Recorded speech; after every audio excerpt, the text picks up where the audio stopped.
नमस्कार दोस्तों, स्वागत है आप सभी का हमारे यूट्यूब चैनल पे। तो शब्द रचना हम लोग टॉपिक पढ़ रहे थे, जिसमें ये चौथी वीडियो है और इस वीडियो में हम लोग उपसर्ग के बारे में पढ़ेंगे। उपसर्ग कई परीक्षाओं में जो है पूछा जाता है। तो उपसर्ग की इस वीडियो में हम लोग उपसर्ग क्या है, कितने प्रकार के होते हैं, सारी चीज़ों को हम लोग कंप्लीट पढ़ेंगे। तो ये वीडियो लास्ट तक देखते रहिए, इसके बाद आपको उपसर्ग में कोई भी डाउट नहीं रह जाएगा। इसके साथ ही साथ हम लोग प्रश्न भी करेंगे, जो प्रश्न जो है यूपीपीसीएस, यूपी टेट, यूपीएसआई सभी परीक्षाओं में जो है पूछे गए हैं। सभी का कलेक्शन जो है यहाँ पे आपको करा दिया जाएगा उपसर्ग के अंतर्गत। तो पहले समझिए उपसर्ग। तो दो शब्द से बना हुआ उप धन सर्ग। उप माने समीप और सर्ग माने सृष्टि करना, रचना करना, निर्माण करना, कुछ भी आप बोल सकते हैं। का अर्थ होता है किसी शब्द के समीप आकर नया शब्द बनाना। ठीक है, तो उपसर्ग यानी किसी शब्द के समीप आकर उससे नया शब्द बना देना। तो ये डायरेक्ट कॉन्सेप्ट हो गया उपसर्ग का। क्या है? नया शब्द बन जाता है। इसके कई नाम होते हैं। आदि प्रत्यय, व्युत्पत्ति मूलक प्रत्यय, रचनात्मक प्रत्यय। तो ये जो है उपसर्ग के अन्य नाम है। अब परिभाषा आप लोग देख लीजिए, जो परिभाषा मेन है। कोई पूछ दे उपसर्ग क्या है, तो वे शब्दांश, शब्दांश यानी शब्दों के अंश, जो किसी शब्द के आरंभ में लगकर उसके अर्थ में विशेषता ला देते हैं अथवा उसके अर्थ को बदल देते हैं, उपसर्ग कहलाते हैं। प्रत्यय क्या होता है? तो ये जो शब्द होते हैं किसी शब्द के आगे लगते हैं, और प्रत्यय में जो शब्द होता है वो किसी शब्द के पीछे लग के उसका जो अर्थ है वो परिवर्तित कर देता है।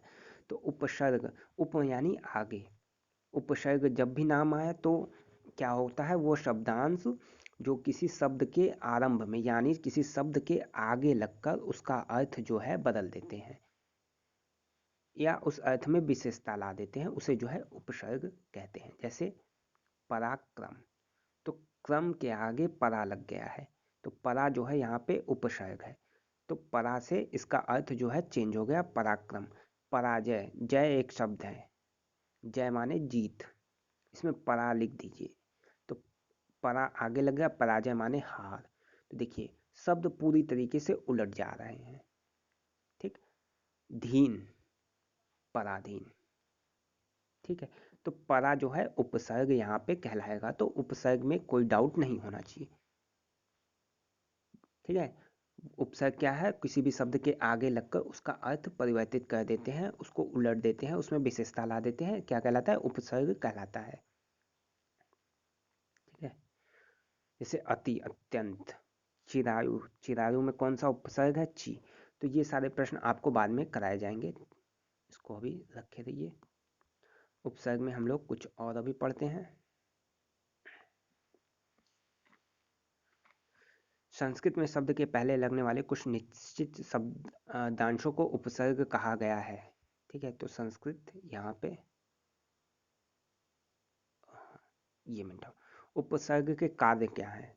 तो शब्द के अर्थ में कोई अंतर नहीं ला पाता, अर्थ में शब्द के मूल अर्थ को उल्टा कर देता है। ठीक है, शब्द के मूल अर्थ को, जो उसका मूल अर्थ है उसे उल्टा कर देता है, शब्द के मूल अर्थ में एक नवीन विशेषता ला देता है। ये जो है उपसर्ग के कार्य हैं। ठीक, अब उपसर्गों की संख्या देखिए। उपसर्गों की संख्या हिंदी में 3 प्रकार। उपसर्गों की संख्या, ये संख्या भी पूछे गए हैं कई बार परीक्षाओं में। जैसे संस्कृत उपसर्ग में इनकी संख्या कितनी है? तो ये है 19। संस्कृत में उपसर्गों की संख्या 19 है, हिंदी में उपसर्गों की संख्या 10 है, उर्दू में उपसर्गों की संख्या जो है 19 है। तो क्या है, संस्कृत और उर्दू इनमें जो है 19 है, और हिंदी जो हम लोग हिंदी यानी पढ़ रहे हैं इसमें जो है 10 है। तो ये आपको याद रखना है, 10 और 19। तो हिंदी आपकी जो है सिलेबस में आती है, तो हिंदी में कितने हैं? 10 हैं, बाकी उर्दू या संस्कृत में 19। तो 10 और 19 आपको याद होना चाहिए। अब देखिए ये 10 है, 19 यहाँ पे। अधि बाहुल्य, इसका मतलब ये शब्द के आगे अगर लग जाए तो बाहुल्य यानी अधिक, उसके अर्थ में ये परिवर्तन जो है ला देते हैं। तो ये आपको याद होना चाहिए, पूछ लेता है कभी कभी। जैसे परी, परी का चारों ओर प्रीति ओर। ठीक, इस प्रकार हिंदी में और यहाँ लग गया उसका अर्थ हो जाएगा रोकना या मना करना। उन का मतलब एक कम, जैसे 19, तो 20 से एक कम होता है 19, तो ये शब्द है ऊन यानी एक कम। नी मतलब अभाव, भर मतलब ठीक पूरा। ये सारे जो है किसी न किसी परीक्षाओं में पूछे गए हैं, इसलिए यहाँ पे स्टार लगाया जा चुका है। तो ये सारे इंपॉर्टेंट हैं। ठीक, तो हिंदी में जो है 10 उपसर्ग और इस तरीके से उर्दू।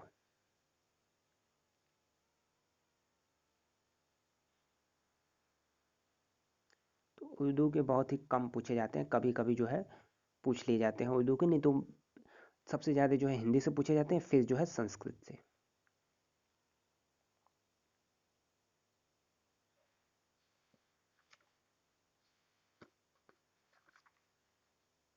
देखिए, संस्कृत के कुछ उपसर्ग आप देख लीजिए, जैसे अति, अति का अर्थ होता है अधिक, बढ़कर, ठीक है, अलग, परे। तो ये सारे जो है अति के अर्थ होते हैं।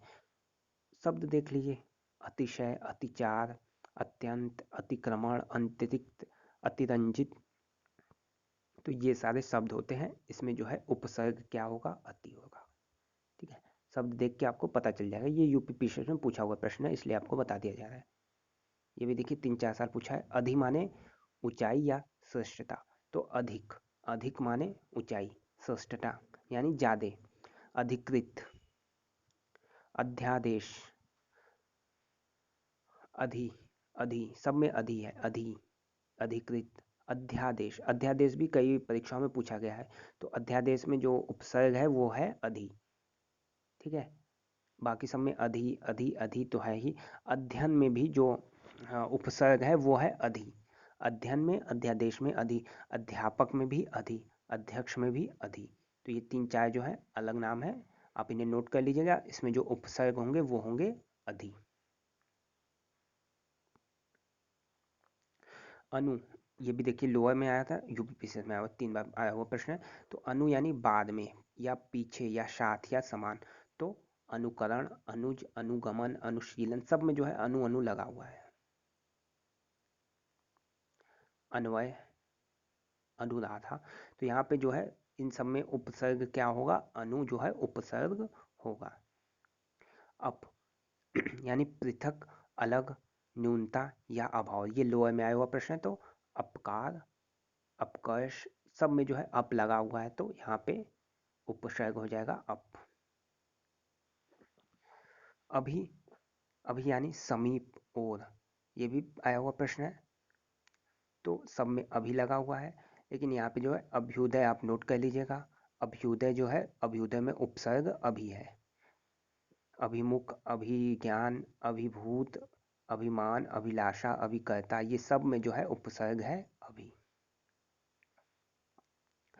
औ, और यानी नीचे या दूर। ठीक, आ, आ यानी तक, इधर, कम। यूपी पीसीएस में आया हुआ प्रश्न है। आमरण, आकाश, आचरण, आधार, आकलन, सब में जो है आ जो है उपसर्ग है।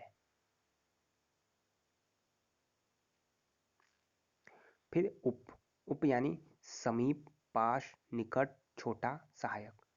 लोअर और पीसीएस में आया हुआ प्रश्न है, तो ये आप उससे बने शब्द देख लीजिए।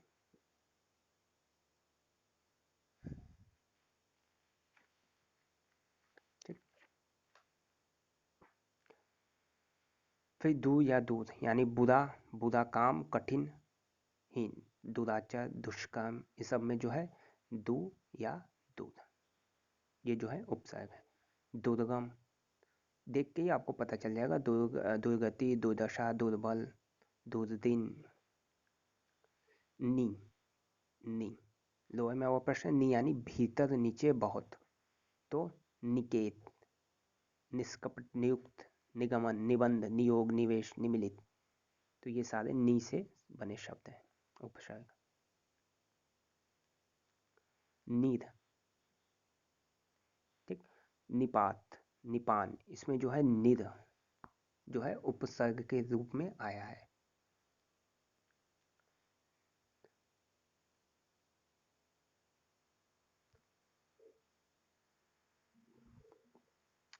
निष्कृत, निसंदेह, निसंतान, सब में निर उपसर्ग होगा। नी और निर इन दोनों में आपको अंतर जो है थोड़ा सा अंतर आपको करना होगा। यहाँ पे नी जो है उपसर्ग नहीं होगा, यहाँ पे निर जो है उपसर्ग होगा, क्योंकि ये कन्फ्यूजिंग है थोड़ा। कई लोग यहाँ पे नी जो है उपसर्ग बताएंगे, लेकिन यहाँ पे होगा उपसर्ग निर। परा, परे, अनादर, विनाश, विपरीत, पराजन, परिवर्तन, पराकाष्ठा, पराभव, पराक्रम, पराभौतिक, परामर्श, पराजित। ये देखिए परी आया वो प्रश्न है और इम्पॉर्टेंट भी है। परी यानी चारों ओर, आसपास, पूर्ण। जैसे परिधि, परिधि ये होता है। परी यानी चारों ओर। पर्यावरण, परिचय, परिभ्रमण। तो इन सब में है जो परीक्षा, इन सब में जो है उपसर्ग क्या है, परी जो है उपसर्ग है। प्र, अधिक, आगे, ऊपर, उपसर्ग से बने शब्द। प्रति, और, पीछे, बदले, सामने, विपरीत। देखिए कितनी बार आया हुआ प्रश्न, लोअर पीसीएस में भी आया हुआ है। तो इसमें जो है प्रतिदिन, प्रतिमान, प्रतिशत, प्रतिकूल। प्रत्यक्ष, प्रत्यक्ष में भी प्रति जो है उपसर्ग है। प्रत्यक्ष, प्रत्येक, प्रतिलिपि, प्रतिदान।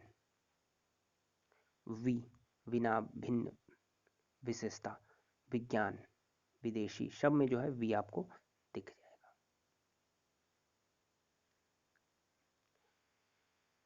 सम यानी अच्छी तरह, पूरा, संयोग। ये देखिए यूपीपीसीएस में कई बार आया वो प्रश्न है। तो संगम, संस्कार, इसमें जो है सम क्या उपसर्ग होगा, सम। संगम, संस्कार, संहार, संकल्प, संरक्षण, समागम, समाधि, सब में जो है सम उपसर्ग होगा। सु, अच्छा, सुंदर, पूर्णतया सहज, सुशासन, सुकुमार, सुदर्शन, सुपूर्ण, सुप्रिया, सुमन। ठीक।